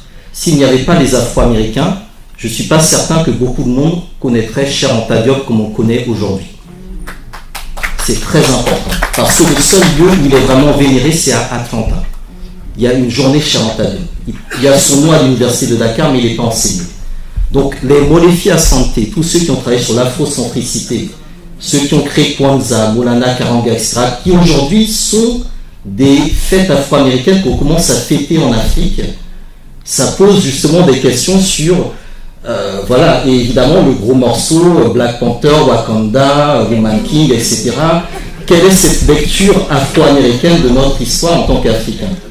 Est-ce que c'est ce modèle-là qui est vraiment le modèle réel? Enfin, il y a beaucoup de questions qui se posent autour de, je dirais, de cette hégémonie afro-américaine. Quand Obama a été élu président, beaucoup ont dit, ben voilà, c'est un des nôtres, etc. Effectivement, il est Kenyan, mais bon, on a vu ce que ça a donné. Donc, il y a une vraie question afro-américaine qui se pose. Et en même temps, pour dire les choses très clairement, les États-Unis, dans ce monde-là, ben, c'est les seuls qui reconnaissent l'excellence et qui font venir l'excellence à leur niveau. Donc c'est vraiment la question de cet impérialisme cannibale, chronophage, etc. Et de comment on se positionne effectivement par rapport à ce qu'il représente en termes de mode, même si aujourd'hui les artistes nigérians, ghanéens, etc. ont pris la main, commencent à prendre la main sur les Afro-Américains. Voilà, Manu Dibango, il n'était pas afro-américain, mais bon, il a été récupéré, tout ça. Donc il y a quelque chose d'assez intéressant dans ce rapport justement au point de vue afro-américain qui doit être posé. Et moi, je suis vraiment de ceux qui s'inscrivent en rupture, en décalage. Voilà, pour moi, il faut se décentrer justement de cette afro-américanisation de l'histoire de l'Afrique, de l'histoire des afro-descendants. Laquelle est liée en partie, je dirais, au poids institutionnel américain, parce qu'il y a aux États-Unis plus de musées sur notre histoire, sur l'histoire des Noirs, que dans le monde entier. Voilà, mais parce qu'il y a eu des moyens qui ont été mis en place, mais ces moyens, ils sont le résultat des luttes afro-américaines. Donc c'est tout ça qu'il faut voir. Je ne dis pas qu'il faut qu'on les prenne comme modèle en se disant, nous ici, en Belgique, en France, etc., on va aussi lutter comme les Afro-Américains, parce que c'est des histoires différentes. Le modèle américain est un modèle englobant, alors qu'en Belgique, en France, c'est des dimensions républicaines, etc. Tout ça, c'est un peu différent. Mais c'est quelque chose qu'il faut analyser. Quand les autorités américaines combattaient les mouvements pour les droits civiques, ils ont beaucoup étudié la colonisation française en Afrique, pour voir en fait comment les Français géraient leur colonisés. Et quand, par exemple, il y a eu la guerre en Irak, il y a eu un désaccord aussi entre la France et les États-Unis, ils se sont rabibochés en faisant en sorte que les Français donnent aux Américains des manuels de guérilla pendant la guerre d'Algérie. Donc on est aussi dans des modèles impérialistes qui échangent l'un avec l'autre, et il est aussi important qu'il y ait des circulations, des échanges entre les Afro-Américains et les autres groupes, mais le fait qu'ils aient effectivement, on va dire, un passeport qui pèse plus, des institutions qui pèsent davantage, pose quand même des soucis. Et je vois dans la diaspora afro-française, voire afro-péenne, dans certains événements en Afrique qu'ils organisent, une réplique d'une forme de colonialisme afro-américain qui pose des questions. Voilà. Et ça, je pense que c'est une vraie question dont je vais débattre dès demain, Venezuela, puis à Philadelphie.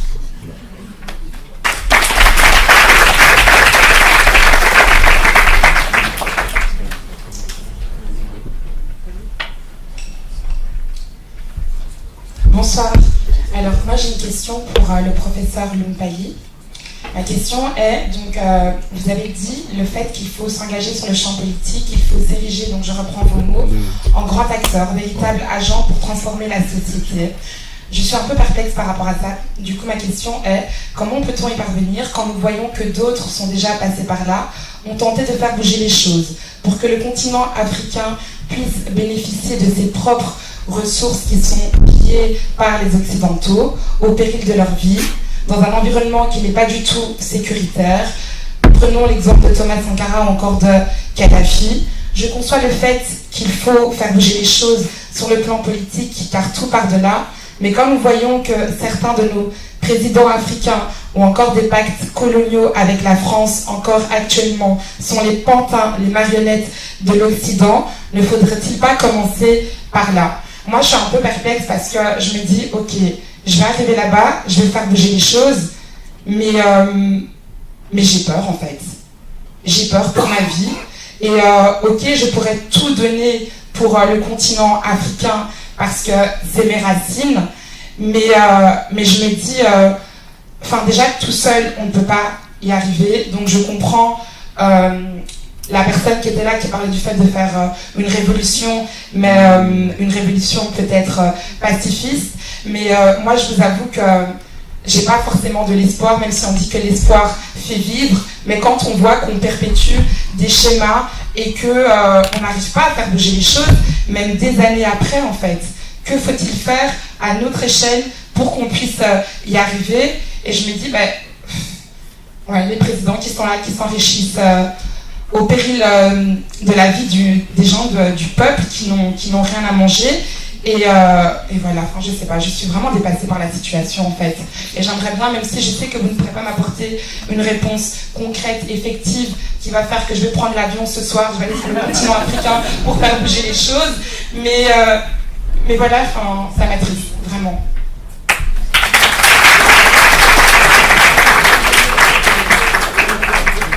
Voilà, je vous remercie. Vous avez partagé vos inquiétudes, vos préoccupations, et on peut mesurer l'intensité avec laquelle vous exprimez sur ces sujets. Donc c'est un sujet d'intérêt majeur.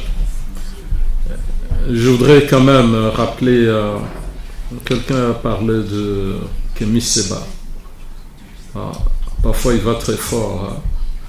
Il a dit tous les petits chefs d'État africains sont des animaux de compagnie de Macron. Avant, comme qu'il a exagéré.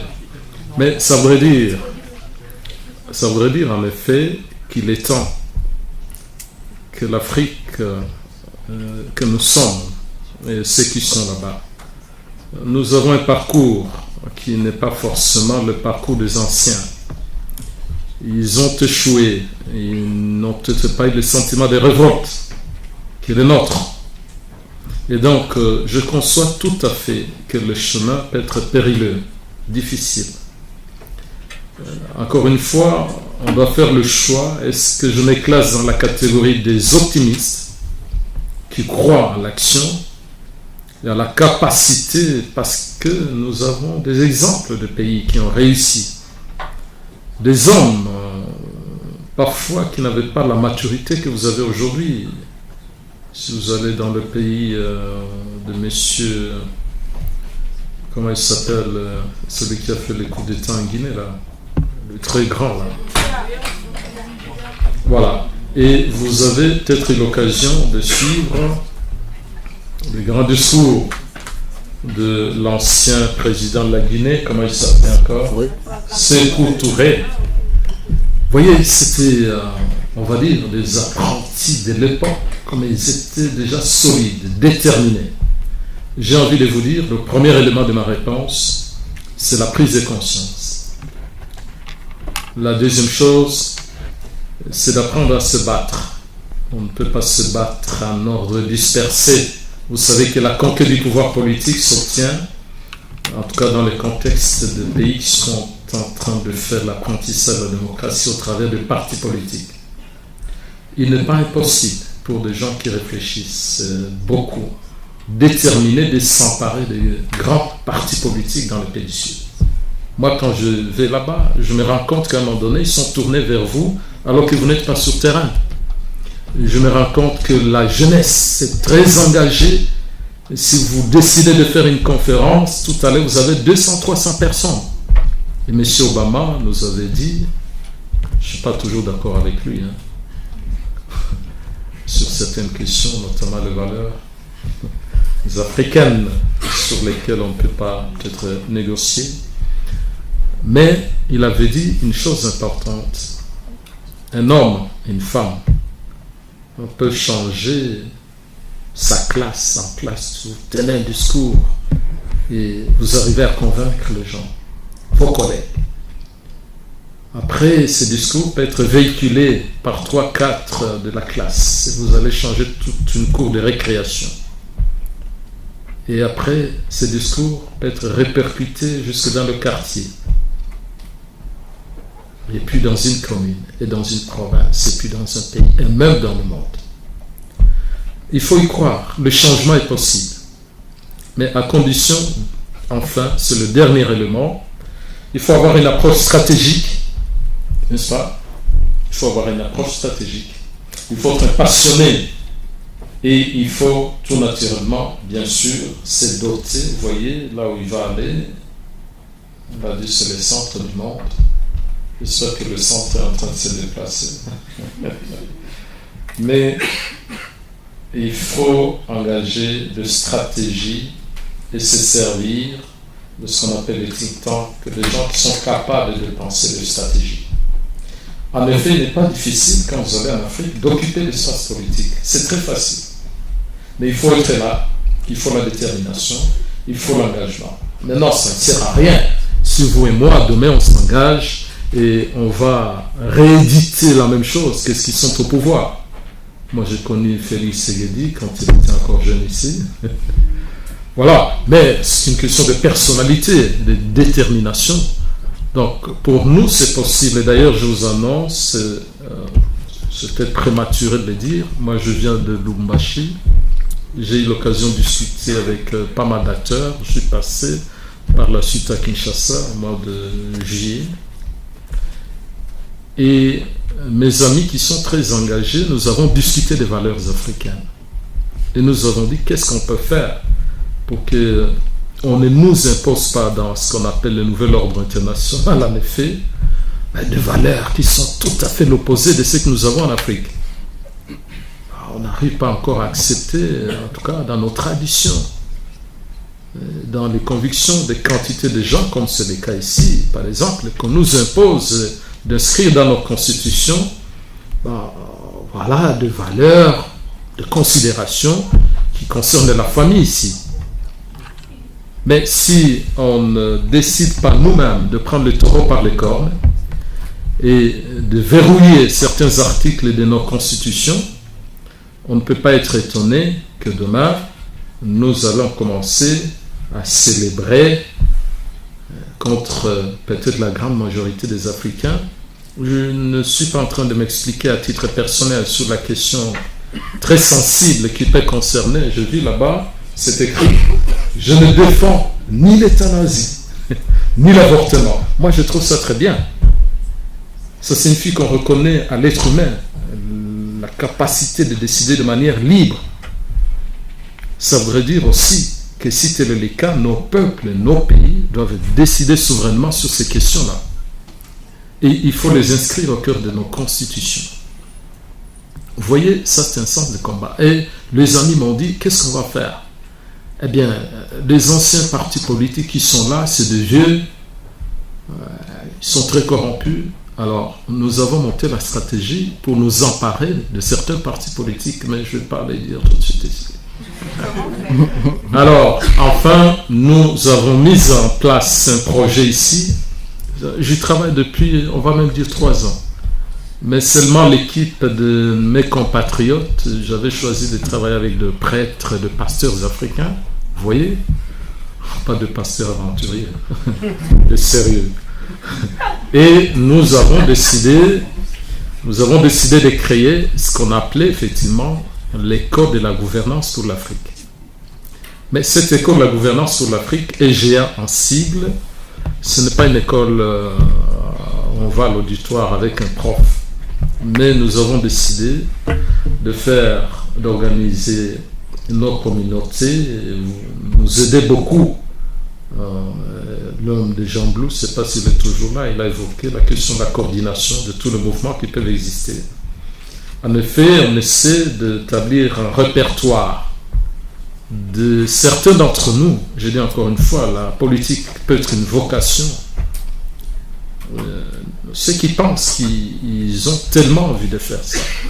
Nous essayons de prendre donc, constituer un répertoire et nous allons organiser sous forme de séminaires, de formations idéologiques, avec des maîtres en pensée comme Thomas Sankara. Vous savez, ce sont des gens qui avaient une doctrine, une philosophie, mais nous pouvons apprendre tout cela et l'amplifier au sein des jeunes. Vous savez, on peut nous formater, nous tous. Et nous, au travers de ces séminaires, qui est une école, on veut d'abord avoir par pays, au niveau de l'Afrique, des gens qui veulent être réellement engagés, et on va les accompagner d'abord par une formation idéologique pour marquer la rupture avec tous ces anciens qui sont que des corrompus, la plupart malheureusement, et deuxièmement, bien sûr, toutes les stratégies qui doivent être mises en place pour accompagner, on va dire, des personnalités émergentes et même les aider à structurer le parti politique en interne. Et l'objectif, c'est la conquête du pouvoir. Mais ça signifie aussi la capacité de développer des alliances une fois qu'on est sur terrain. Donc nous sommes en train de rêver, mais le rêve est permis et nous sommes déterminés. Donc ceux qui sont intéressés de rentrer sur notre répertoire ou dans notre répertoire, franchement, vous pouvez faire la liste. Lorsqu'on va organiser des séminaires, on a déjà commencé sur la formation idéologique pour la gouvernance de l'Afrique, mais vous serez invité à titre personnel. Okay? Donc il faut être déterminé et vouloir. Et après, la machine s'enclenche. Nous avons des gens qui réfléchissent sur comment il faut procéder pour faire en sorte que ceux qui sont déterminés arrivent à occuper un espace politique dans leur pays d'origine. Voilà. J'espère que je vous donne le goût de ce faire.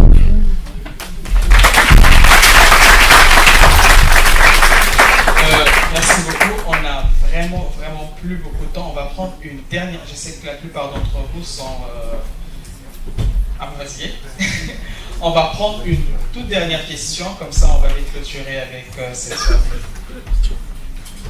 Bonsoir. Du coup, ma question, c'est pour M. Boukari. En fait, c'est que tout à l'heure, du coup, vous avez dit qu'il y a beaucoup de travaux qui ont déjà été faits. Enfin, quand le Pacifique parlait du mouvement BLM, vous avez dit qu'en fait, il y avait déjà d'autres trucs qui avaient été faits et qu'on n'avait pas forcément repris. Et que maintenant, du coup, moi, ce que je trouve, c'est qu'on parle très souvent des Cheikh Anta Diop, des Kwame Nkrumah, même dans les noms qui reviennent très souvent, les trucs des Lumumba, des Sankara, alors qu'il y avait des milliers de personnes. Et que je pense que c'est dû au fait que dans les écoles où on a été, on ne parlait pas trop de ça, donc c'était assez. La production dessus était assez courte. Moi, ce que je voulais savoir, c'est si vous saviez où est-ce qu'on pouvait trouver plus de documentation de manière académique sur justement tout ce qui a déjà été fait avant. Je ne sais pas si ma question est très claire. Oui, elle est claire. En fait, il faut. C'est un travail à faire. Je pense qu'il y a un travail de compilation des travaux les plus importants, les plus significatifs qui a été produit sur nos questions. Donc c'est un vieux projet politique qu'on appelait à l'époque le projet de l'Encyclopédia Africana qui avait été lancé par Kwame Nkrumah, qui rejoint un petit peu tout ce qu'on entend sur Noircir Wikipédia, donc Afropédia, toute cette dimension faite d'encyclopédie des savoirs panafricains ou afrocentrés qui se posent. Mais de manière plus générale, la base, c'est la question de l'éducation. La révolution qui doit être menée, c'est une révolution culturelle qui doit partir sur l'éducation. Donc l'un des grands combats aujourd'hui, c'est faire entrer le panafricanisme dans les systèmes d'enseignement scolaire et universitaire. Moi, je suis invité dans énormément d'universités dans le monde, mais ce n'est pas ces universités-là qui vont mettre en place ces cursus pour justement étudier ce que vous devez savoir. Moi, le panafricanisme, je ne l'ai pas non plus appris à l'école. C'est par mon intérêt, c'est par mon histoire, c'est par ma trajectoire que j'ai été amené. Néanmoins, c'est quelque chose d'incontournable.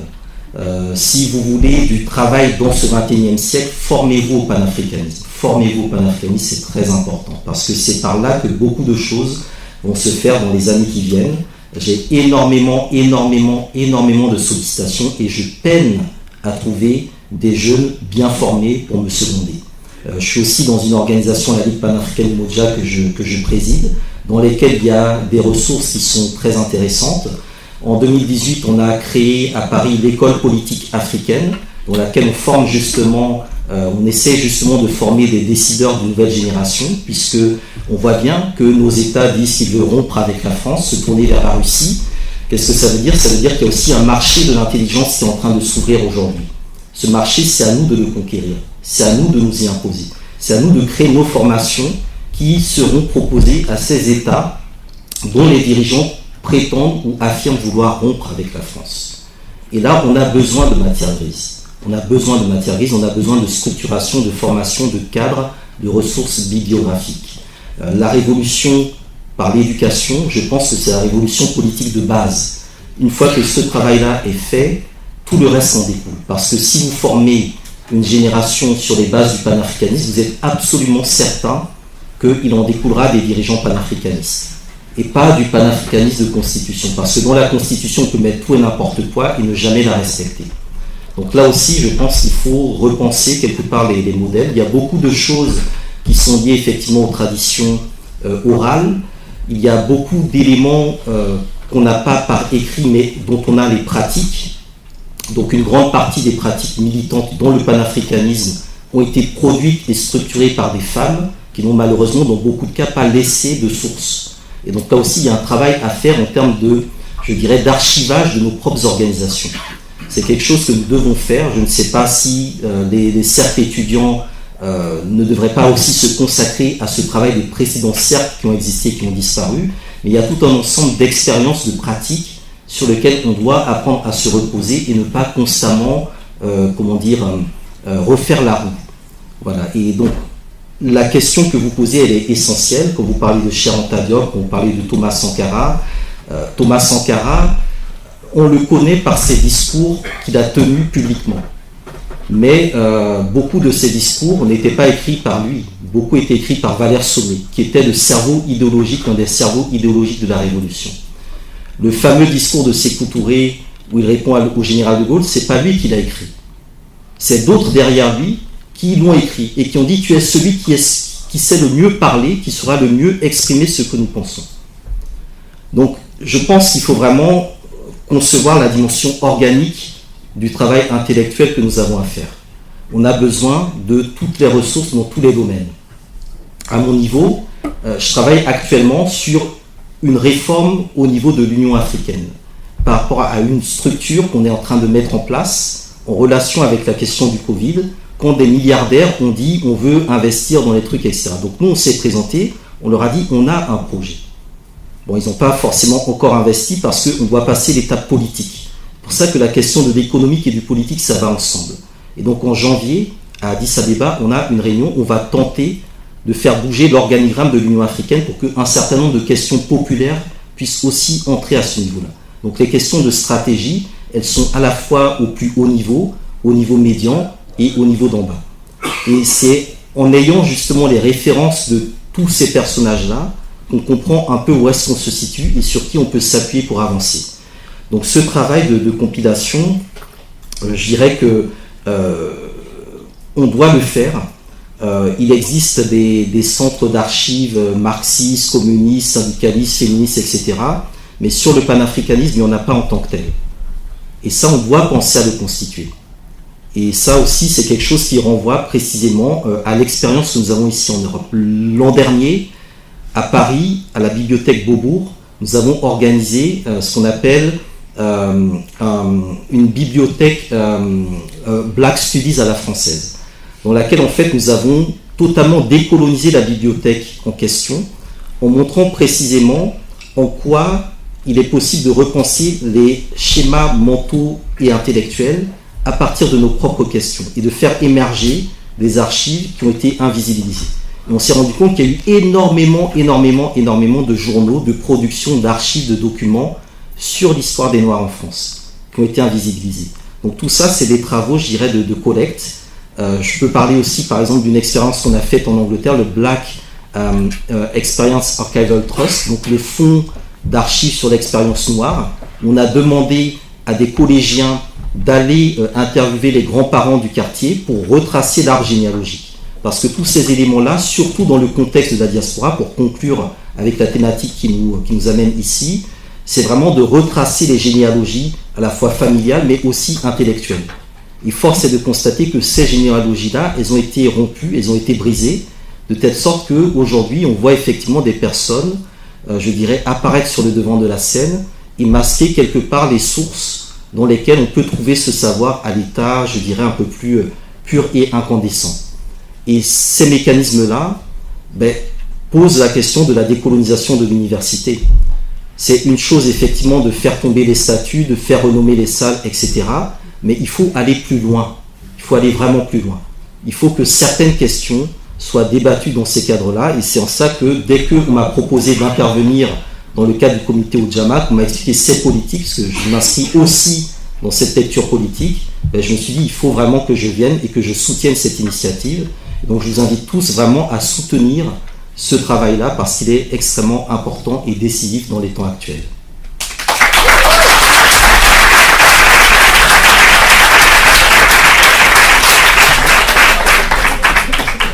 En tout cas, merci beaucoup, merci vraiment beaucoup Monsieur Hamzat Boukari et le professeur Alex Lumpali pour votre prestation ici présent.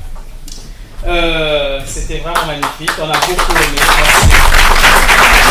C'est d'ailleurs sous les applaudissements de la foule ici que nous allons vous demander de bien rejoindre vos places.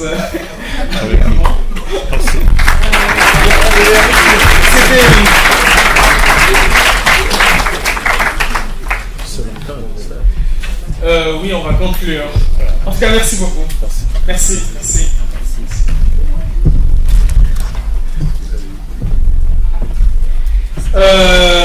Nous sommes très heureux que vous soyez restés jusqu'à la fin. C'est vrai, il y a grève, mais voilà.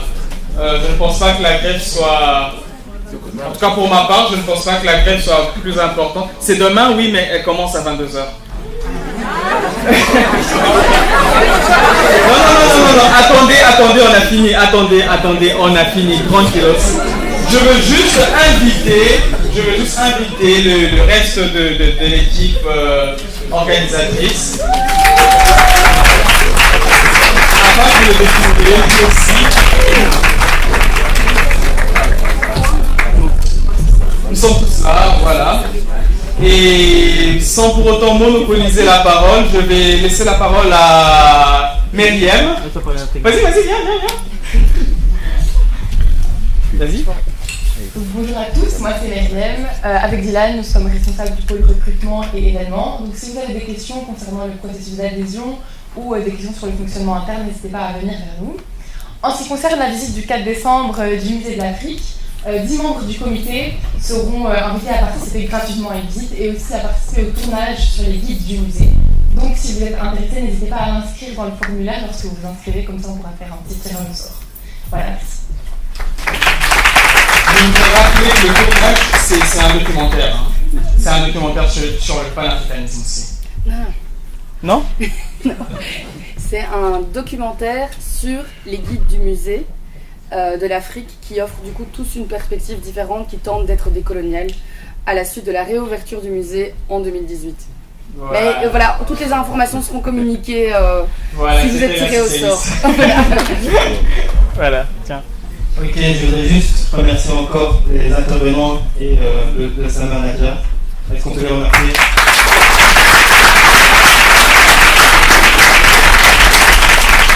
Merci encore à ceux qui ont soutenu le cercle, que ce soit Mohamed Si, Kiza, Marie-Glorieuse. Et je remercie également les membres qui m'ont soutenu et qui ont permis à ce que cet événement soit fait. Et je vous remercie aussi. Sur Instagram. Si vous voulez nous soutenir, n'hésitez pas sur Instagram. Et une des conclusions que je pourrais dire, c'est que peu importe que ce soit dans l'aspect économique, politique, associatif, familial, nous pouvons tous apporter, contribuer à quelque chose dans l'élévation des nôtres et de nos continents. Une des phrases que M. Lumpali a dit, c'est la conscientisation. Et je pense que la conscientisation est une arme qui nous permet d'avoir la mémoire du passé et la vision du futur. Du coup, soyons conscients et soyons responsables. Merci beaucoup.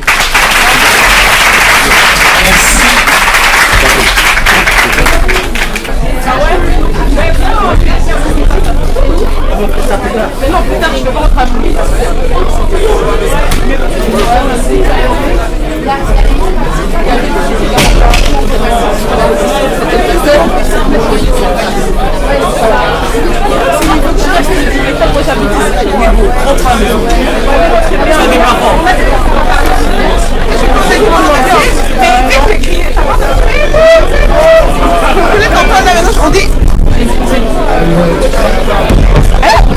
Allez, le bas en fait.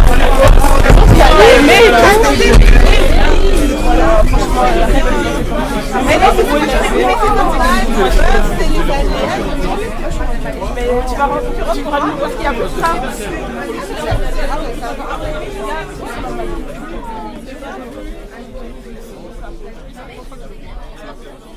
Qui parle, non l'autre.